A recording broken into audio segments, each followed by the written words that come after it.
नमस्ते दोस्तों। किताबी संसार 2.0 पर आप सभी का स्वागत है। आज हम बात करेंगे एक ऐसी किताब की जिसने लाखों लोगों के जीवन का नजरिया बदल दिया है। ये एक ऐसी किताब है जो हमें सिखाती है कि जब चीजें हमारे हिसाब से ना हो, जब हालात हमारे नियंत्रण से बाहर हो, तो हमें कैसा महसूस करना चाहिए और कैसे प्रतिक्रिया देनी चाहिए। इस किताब का नाम है when things don't go your way, जिसे हे मिन सुनिम ने लिखा है। रितेश की कहानी हम में से कई लोगों की कहानी है। वो हमेशा से परफेक्शन के पीछे भागता था। उसका मानना था कि हर चीज उसके हिसाब से होनी चाहिए। अगर ऐसा नहीं होता तो वो बेचैन हो जाता, निराश हो जाता और खुद को असहाय महसूस करने लगता। उसकी जिंदगी एक अंतहीन दौड़ थी, जहां वो हर पल सब कुछ कंट्रोल करने की कोशिश करता था। लेकिन सच ये है कि जिंदगी की सबसे बड़ी सुंदरता उसके अप्रत्याशित होने में ही है। और ये बात रितेश को अभी समझनी बाकी थी। एक दिन ऑफिस में उसकी एक बड़ी प्रेजेंटेशन खराब हो गई। बॉस ने उसे जमकर डांटा और रितेश की पूरी दुनिया हिल गई। उसके अंदर का परफेक्शनिस्ट बुरी तरह टूट गया। पूरा दिन वो उसी घटना के बारे में सोचता रहा, खुद को कोसता रहा। घर आकर भी उसका मूड ठीक नहीं हुआ। उसने सोचा, यार मेरी जिंदगी इतनी मैसी क्यों है, क्यों हर चीज मेरे कंट्रोल में नहीं रहती। उसी निराशा भरे मूड में उसने अपना लैपटॉप ऑन किया। काम करने का मन नहीं हुआ तो उसने कुछ और तलाशने की सोची। तभी उसकी नजर एक ई बुक पर पड़ी जिसका नाम था when things don't go your way. उसने सोचा, चलो देखते हैं क्या खास है इसमें। और यहीं से उसकी जिंदगी का एक नया अध्याय शुरू हो गया। पहला सबक, हर चीज अस्थायी है। Embrace impermanence, recognise that all aspects of life are transient. इसका सीधा सा मतलब था कि जीवन के हर पहलू को अस्थायी रूप में स्वीकार करो। ये लाइन रितेश को बहुत अजीब लगी। हमारा दिमाग हमेशा स्थायित्व चाहता है, एक पक्की नौकरी, एक स्थिर रिश्ता, एक पक्का घर। हम हमेशा ये मानकर चलते हैं कि जो कुछ हमारे पास है वो हमेशा हमारे साथ रहेगा। लेकिन सच्चाई इसके बिल्कुल विपरीत है। किताब के पहले अध्याय में एक कहानी थी। एक छोटे से गांव का जिक्र किया गया था, जहां लोग महीनों से बारिश का इंतजार कर रहे थे। सूखा पड़ा था, फसलें सूख रही थीं और गांव में हर तरफ निराशा फैली हुई थी। लोग हर दिन भगवान से प्रार्थना करते, लेकिन बारिश नहीं होती। वे अपनी किस्मत को कोसते, एक दूसरे से लड़ते। तभी एक बुद्धिमान साधु गांव में आया। गांव वालों ने उसे रोका और कहा, महात्मा जी हमारी मदद कीजिए, यहां बारिश क्यों नहीं हो रही। साधु ने अपने चेहरे पर एक शांत मुस्कान के साथ कहा, तुम्हारी समस्या बारिश का ना होना नहीं है। तुम्हारी समस्या यह है कि तुमने मान लिया है कि सुख और दुख स्थायी होते हैं। अगर बारिश नहीं हो रही तो यह भी एक गुजरता हुआ समय है। इसे स्वीकार करो, क्योंकि हर चीज बदलती है। ये कहानी सुनकर रितेश को लगा जैसे किसी ने उसके मन के अंदर की एक बड़ी गांठ खोल दी हो। उसे याद आया कैसे कॉलेज के दिनों में वो एक एग्जाम में फेल हो गया था। तब उसे लगा था कि उसकी जिंदगी खत्म हो गई है, उसका करियर बर्बाद हो गया है। लेकिन आज जब वो पीछे मुड़कर देखता है तो उस फेलियर का कोई मतलब नहीं लगता। वो तो बस एक और अनुभव था। वो किताब को और गहराई से पढ़ने लगा। किताब कह रही थी कि हम अक्सर अपने दुख या मुश्किलों को इतना बड़ा बना देते हैं कि हमें लगता है ये कभी खत्म नहीं होंगे। लेकिन सच्चाई ये है कि जैसे दिन और रात बदलते हैं, वैसे ही हर स्थिति बदलती है। इम्परमानेंस का मतलब सिर्फ दुख को स्वीकारना नहीं है। इसका मतलब यह भी है कि हमें अपने खुशहाल पलों को भी पूरी तरह जीना चाहिए, क्योंकि वो भी स्थायी नहीं है। रितेश ने खुद से कहा, मैं तो अक्सर खुशियों को टेकन फॉर ग्रांटेड ले लेता हूं। उसने अपने फोन में नोट्स खोला और लिखा, जिंदगी एक बहती हुई नदी की तरह है। यह हमेशा बहती रहती है। तुम पानी को मुट्ठी में बंद नहीं कर सकते, लेकिन जब तक वो तुम्हारे हाथ में है, तुम उसकी ठंडक का आनंद ले सकते हो। दूसरा सबक, कृतज्ञता का अभ्यास। अगले दिन रितेश ने अलार्म बजते ही जागने की कोशिश की, लेकिन पुरानी आदत की तरह उसने स्नूज कर दिया।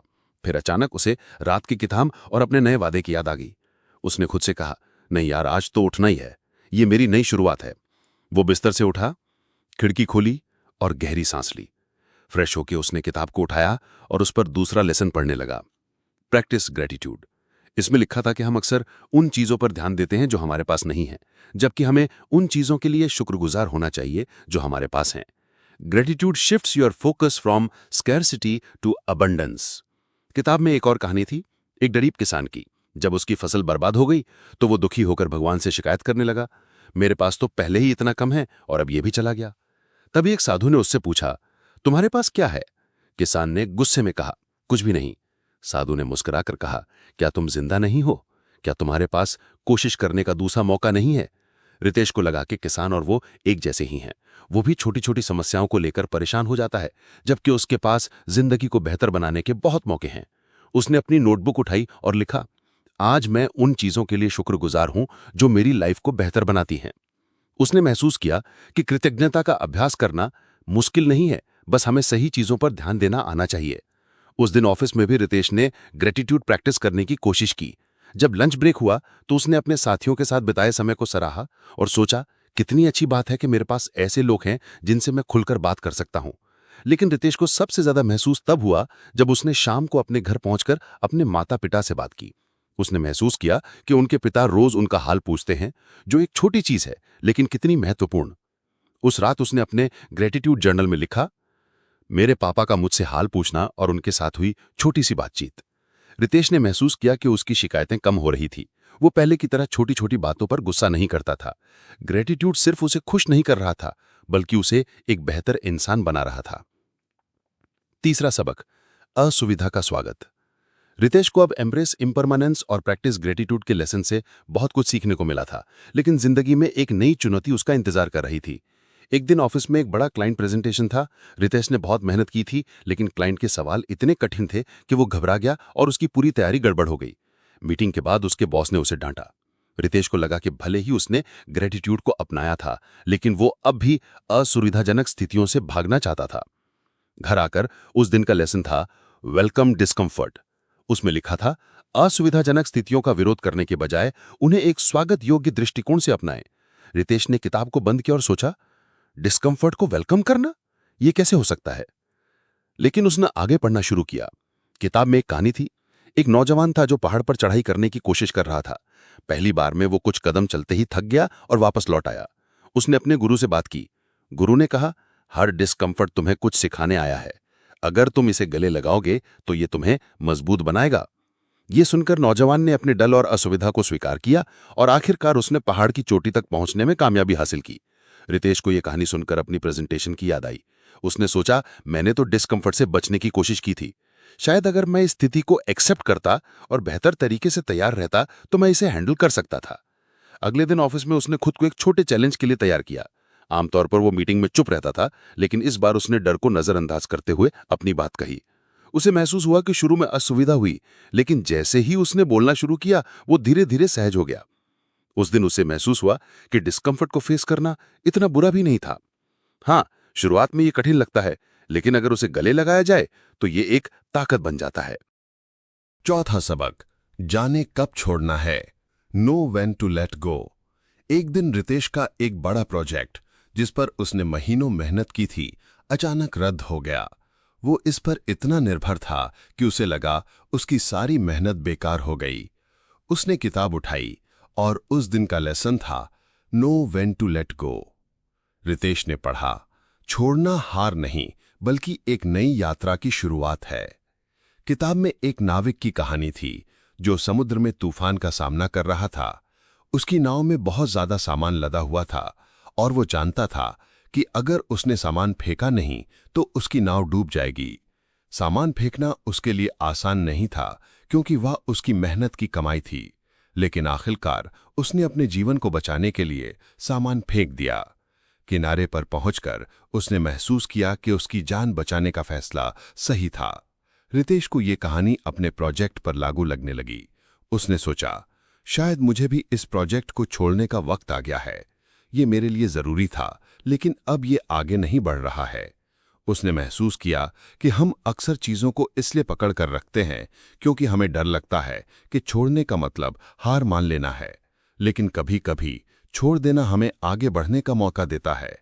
उस रात उसने अपनी नोटबुक में लिखा, छोड़ने का मतलब विफल नहीं है, बल्कि मैं कुछ नया के लिए तैयार हूं। मुझे जगह बनानी है ताकि नई चीजें मेरी जिंदगी में आ सकें। पांचवा सबक, कठिनाइयों को अवसर की तरह देखें, व्यू डिफिकल्टीज एज अपॉर्चुनिटीज।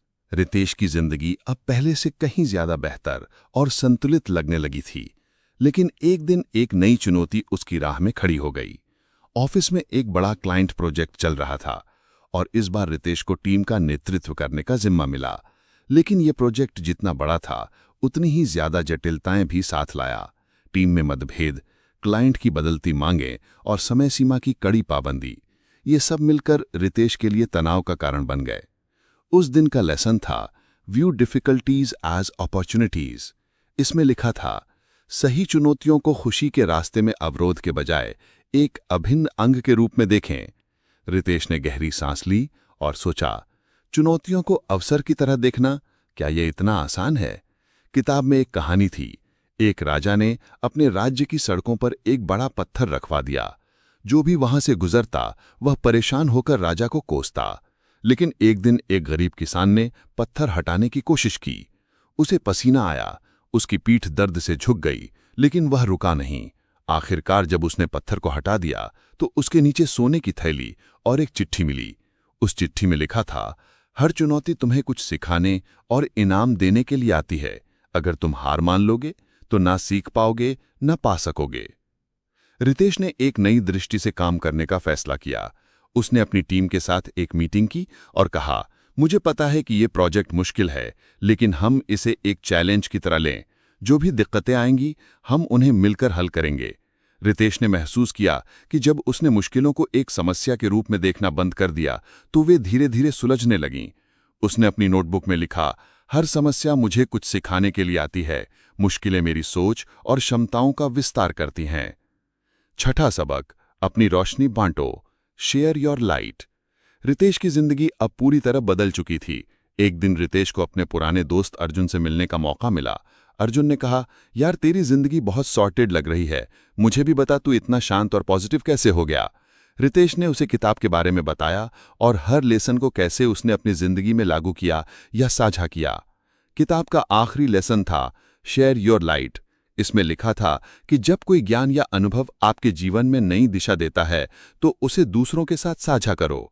यह ज्ञान तभी पूर्ण होता है जब यह दूसरों की भी मदद करे। रितेश ने एक ब्लॉग शुरू किया जहां वह अपने सफर और किताब के लेसन्स के बारे में लिखने लगा। धीरे धीरे लोग उसके विचारों को पढ़ने लगे और प्रेरित होने लगे। उसने महसूस किया कि उसकी यात्रा केवल खुद को बदलने तक सीमित नहीं थी, वह अब दूसरों की भी मदद कर रहा था। हर बार जब कोई उससे कहता कि आपकी बातों से मेरी जिंदगी बदल गई, तो उसे लगता कि वह सचमुच कुछ बड़ा कर रहा है। आखिरकार रितेश ने किताब को अलमारी में रखा और मुस्कुराते हुए सोचा, अब ये किताब केवल मेरी नहीं है, ये उन सब की है जो बदलाव चाहते हैं।